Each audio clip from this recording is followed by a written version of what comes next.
So, the Many Saints of Newark is finally here, the long-awaited prequel movie to the classic mob drama The Sopranos, 14 years after the show ended, and produced by Sopranos creator David Chase, and directed by one of The Sopranos' original directors, Alan Taylor.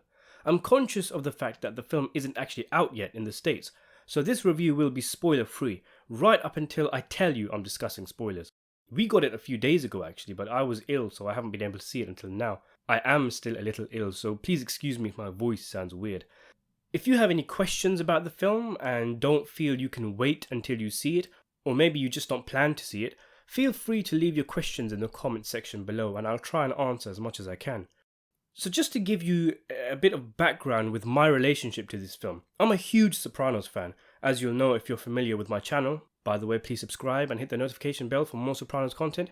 But I love talking about it, discussing different theories and things like that. The show is one of the best ever made, and I always felt like it was complete. Everything that needed to be told had been done. Everything was done and dusted. There didn't need to be a sequel or a prequel. The world building was brilliant in the show, and just leave as is. That was always my stance. I just think that I should mention that to you guys before my review, because I'm not as emotionally invested in this film as many Sopranos fans will be. I didn't think we needed it, and I was more curious about it, cautiously anticipating it, rather than really looking forward to it. So if it was good, great, I'm pleased. If it was crap, well, we'll always have The Sopranos. Others will feel different, will maybe want to chase David Chase down the high street, but that's not for me. So, some pieces of advice and answers to a few questions I think you might have going in before we get down to business. First of all, don't go into this film expecting a Tony Soprano origin story. It really is not at all a Tony Soprano movie. It isn't about him getting into the mob. There is an element of his origin, but that was always going to be the case. But really, he isn't in the film as much as the trailers might make you think. He's a solid supporting character, maybe the second most important, like how Christopher was pretty much the second main character in The Sopranos. But really, this is Dicky Moltisanti's story. This is his film. There's so much talk and hype about Michael Gandolfini playing his father's role, which has overshadowed the film, but I really wasn't thinking about that when watching the movie. Secondly, do you need to see The Sopranos to see Many Saints? In other words, does it stand on its own 2 feet? It can, I'm sure, but I don't think it makes for a very interesting film without the Sopranos elements. All the callbacks and references are a major part of the film, how everything in the story evolves from here to The Sopranos. It does work as a standalone film, but it isn't a very good one. The people who are going to watch this and enjoy it the most, if anybody, are Sopranos fans. And I can see people who haven't seen the show being very confused at a lot of things, like why is there a focus on a fat teenager called Tony Soprano? Thirdly, will this movie have an effect on the way we perceive certain characters and stories in The Sopranos? In other words, do things happen in the movie which add a completely different dynamic to things in the show? Definitely. The movie makes a huge impact on the show in that way, from small things like Silvio's hair in the show being a hairpiece this whole time, which pretty much everyone knows by now from the Many Saints trailer, to very big things, which we'll talk about later. Obviously, the big talking point going into the movie, plot-wise, was would the movie reveal if it really was that cop who shot Dicky Moltisanti? More on that later. And lastly, there's been questions as to whether the film will be woke. In this day and age we live in of, political correctness. Of course, you have to define as to what woke actually means, because for me it seems to be a case of where it's an element in regards to political correctness that you don't agree with. And I am definitely not pro-political correctness when it comes to movies. I value authenticity over that. But I didn't feel that Many Saints was woke at all. There is a prominent black character played by Leslie Odom Jr. who works for the Italian Americans, but after experiences such as the Newark riots, wants to go into business for himself, and he's in part influenced by the discrimination black people face. But that's his character and his motivation. It isn't like the film is trying to spell out a diversity message to you or something. There's plenty of racial slurs and women getting beaten up and all the kind of things you'd expect in a 1960s and 70s mob drama. They haven't toned it down or anything. So no, I don't think it's woke at all. I've heard from some sources that David Chase wanted to make a movie about the Newark race riots, and he also toyed around with the idea of a Sopranos movie. And when he couldn't get the Newark movie off the ground, he combined it with the Sopranos film, and we got the Many Saints. That I can definitely see being the case. It does feel like there's almost two different stories being told here, which sparingly cross over with each other. As you'll learn in this review, I wish the movie had more time to do what it wanted to do, and if that means cutting stuff out, I could have done without Leslie Odom Jr.'s character and his story, even though I did enjoy it. But if we're going to choose what we want to cram into a 2-hour Sopranos movie, I'd pick, the actual Sopranos crew, established characters. So, what did I think of the movie? In short, I thought it was good. Not great, I wasn't wowed by it. I didn't think it was amazing, and it's not like I think it's made a massive impact in the Sopranos universe, and we're going to be talking about it years and years like we do the series finale, for example. But neither did I think it was terrible. It's not a film, as I said, I think we needed. And now that it does exist, my stance hasn't changed, but at the same time, I'm not pulling at my hair screaming, "Why did they do this? They've ruined the Sopranos." I think it adds more than it takes away. And at best, I can see fans loving being back in that world with those characters, the life, the dialogue, the jerseyness, and at worst, I can see fans who are really looking forward to it being bored, thinking, is that it? Is that what I waited for all these years?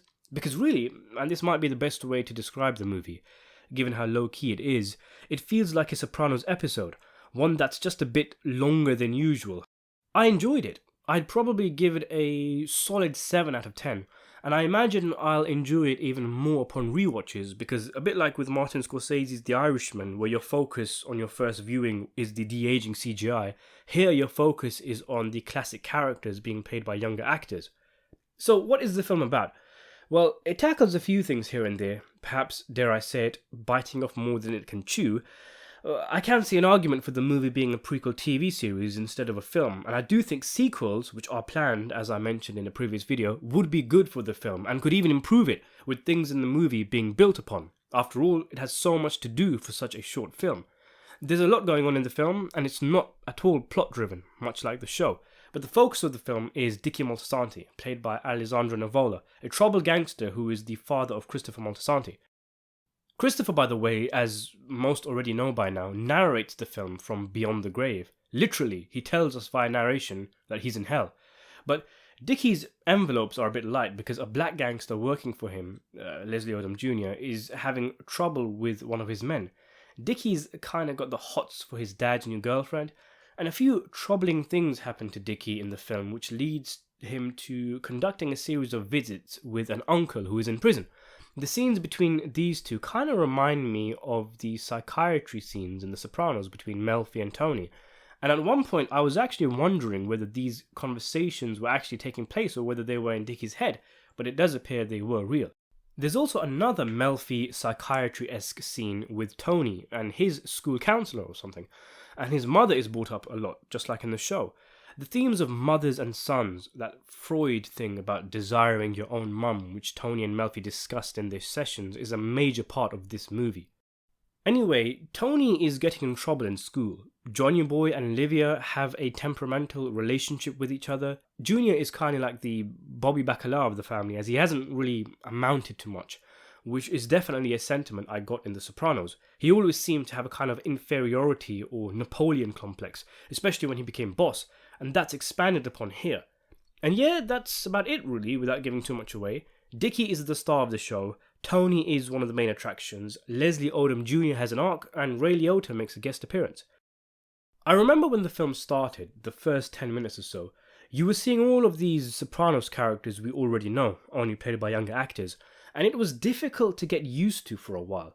The film makes it hard for itself too, because you get the guy playing Silvio doing an exaggerated Silvio impression in his first scene, and the actor playing Paulie being a caricature.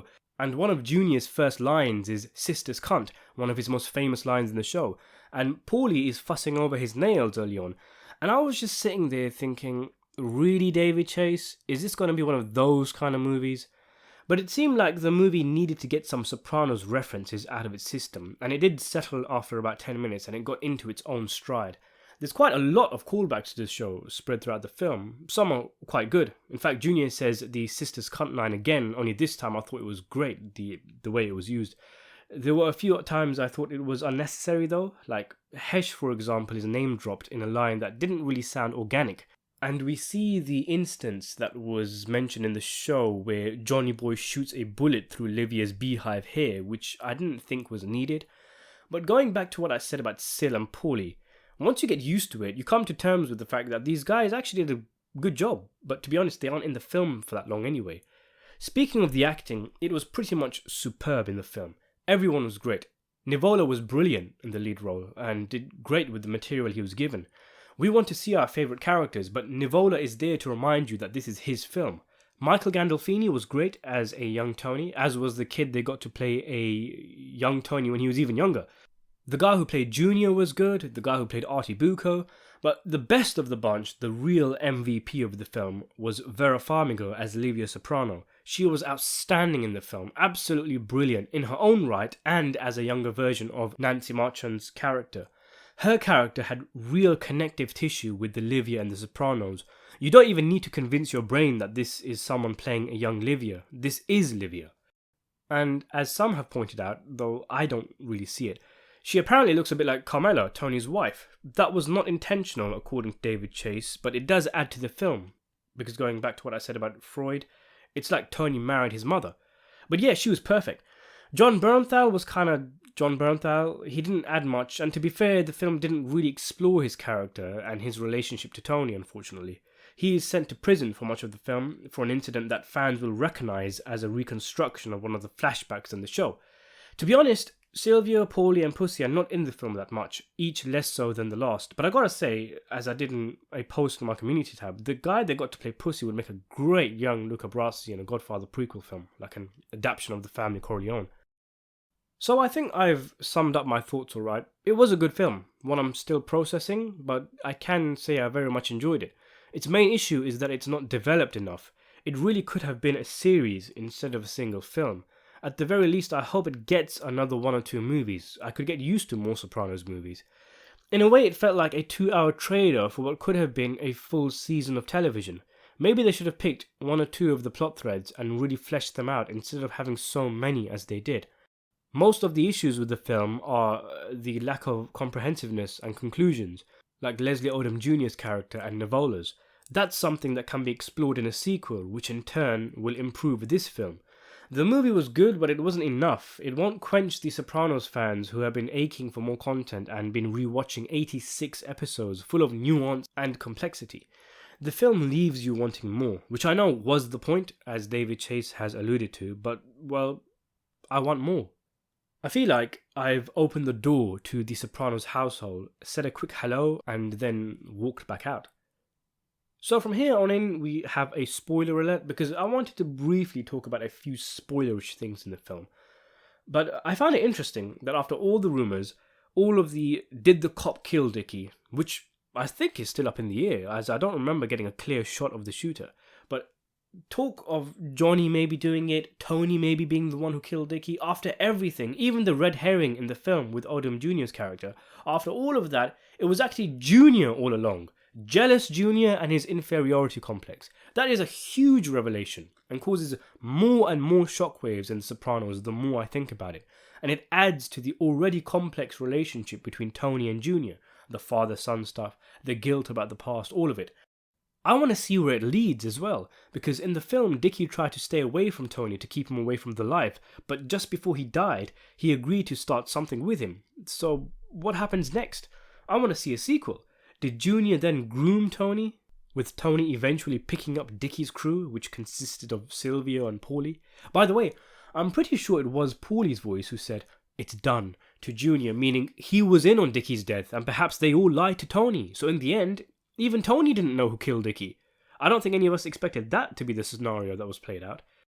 And in this film, Junior slips and falls down some stairs and gets a back issue, and it's implied he can't perform in bed after this, which must be why he never had any girls in The Sopranos, and must be why he went down on them, because he couldn't pleasure them in the normal way, which adds to why his pride was hurt so much when Tony makes the cunnilingus jokes, sparking Junior to try and kill him, and he more or less kills Dickie in this film for the same reason. I'm pretty sure I spotted a David Chase cameo, who it looked like was playing some big-time respected unnamed gangster. You never really see his face, just his behind, and I think he was supposed to be Urkel de Mayo, the real boss of the Sopranos family, who is in prison before season 1 begins.